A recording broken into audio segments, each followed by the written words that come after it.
Ողջույն բոլորին, այսօր ես ուզում եմ, որ մենք խոսենք առաջին դարի հույն փիլիսոփա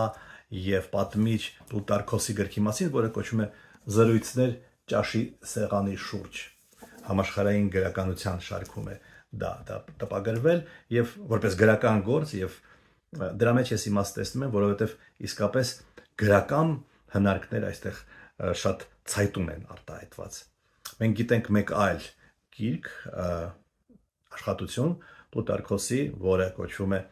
զուգահեռ կենսագրություններ կամ համեմատական կենսագրություններ, որոնք հույն եւ հռոմեացի պետական գործիչների զորավարների մասին է եւ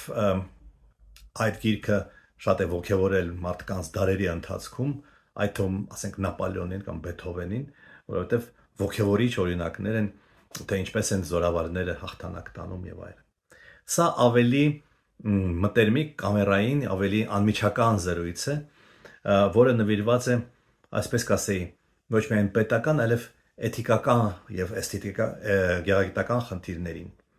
Եվ ամենահետաքրքիր մասերն են իմ կարծիքով այն մասերը, որոնք նվիրված են Սպարտային։ Դա պետություն էր, որը մեր թվարկությունից առաջ սկզբից ծաղկում էր ապրել, այնուհետև կործանվել էր, միաձուլվել էր Հունաստանի մեջ, հույն այլ պետությունների մեջ, թե ինչու, եթե կարճ, ապա փչացան, այլասերվեցին, ինչպես որ դա հաճախ լինում է, եւ դրա մասին խոսում է հենց Պլուտարքոսը։ Նա խոսում է մասնավորապես Լիկուրգի մասին։ Լիկուրգը օրենսդիր էր, պետական գործիչ էր, որոշ ժամանակ նաեւ ղեկավարում է Սպարտան եւ բարեփոխումներ էր անցկացնում հենց Սպարտայում, որոնք ուղղված էին դեպի խիստ բարքերը, դեպի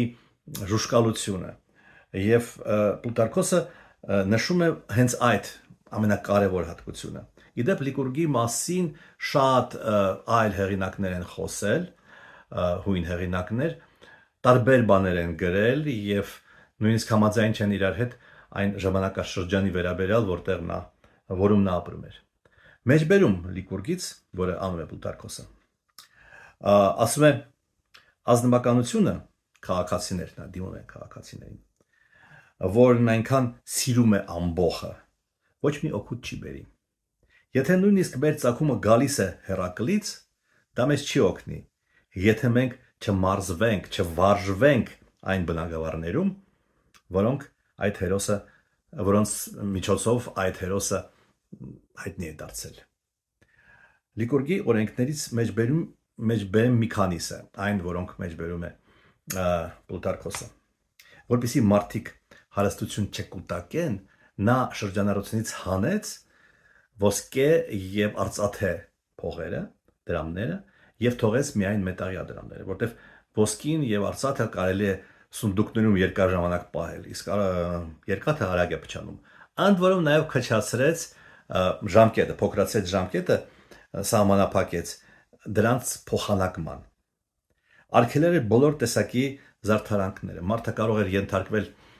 խիստ պատժի, եթե նրա հագուստի վրա ինչ-որ գունավոր կտոր հայտնվեր։ Չամուսնացած տղամարդիկ հարգանքի արժանի չէին Սպարտայում։ Նրանց տեղ չէին տալիս օրինակ երիտասարդները։ Եվ երիտասարդը այդպես էր բացատրում. դու չես լույս աշխարհ չես բերել այն մարդուն, որը այնուհետև պետք է ինձ զիջի տեղը։ Հետևաբար ես քեզ չեմ զիջում իմ տեղը։ Երբ որ նրան մեկը առաջարկեց ժողովրդավարություն է պետք հաստատել, նա առանձնապես ժողովրդավարության կողմնակիցը չէր Լիկուրգը։ Լիկուրգը պատասխանեց, որ սկզբից ժողովրդավարություն հաստատիր քո տանը։ Նման բարեփոխումները բնականաբար արժանացել էին հարուստների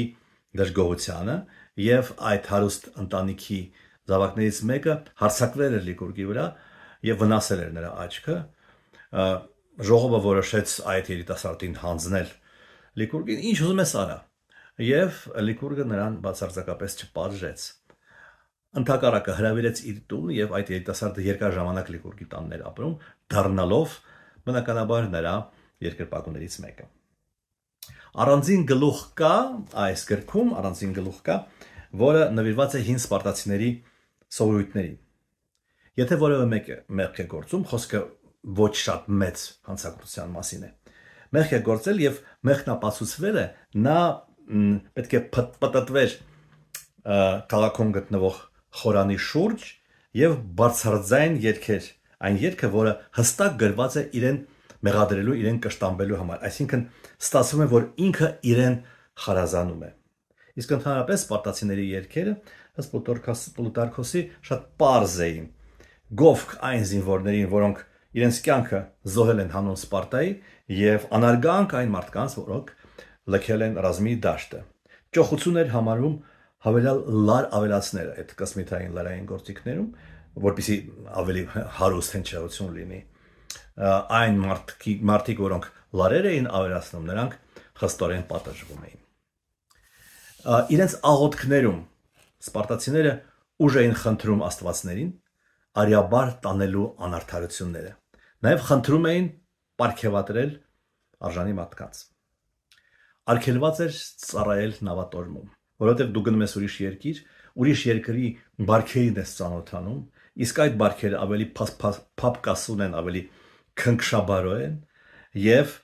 այդ բարքերը հետո բերում ես քո երկիր եւ փչացնում ես քո երկիրը։ Այնուամենայնիվ բարքերը փչացան Սպարտայի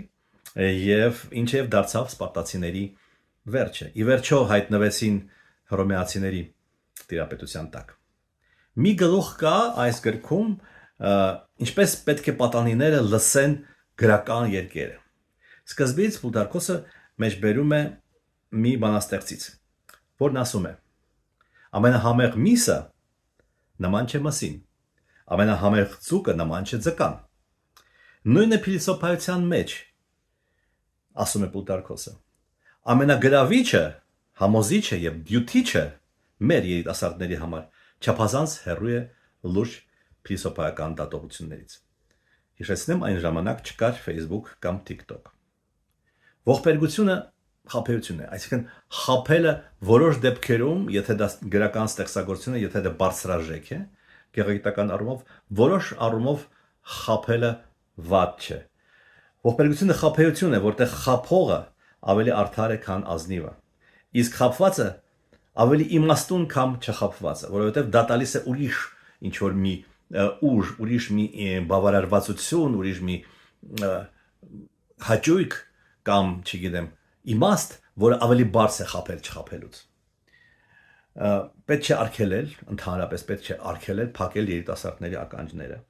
Իմաստ չկա։ Եվ այս առումով Պլուտարքոսը ասում է, որ Պլատոնը ավելի ճիշտ խորհուրդ էր տալիս։ Դիվահար աստվածները պետք է փոխարինվեն ստապեցնող աստվածներով։ Եվ վերջապես վերջին մեջբերումը երանությունը երջանկությունը կայանում է ոչ թե հարստության, գործերի հաջողության մեջ, ոչ թե իշխանություն ունենալու կամ ազդեցիկ լինելու մեջ, այլ տրտմության բացակայության, անխառով հանգստության եւ բնության հետ հոգեվոր ներդաշնակության մեջ։ Ինձ թվում է շատ արդիական խորհուրդներ են, որոնց մասին պետք է խորել այսօր։ Լավ մնացեք։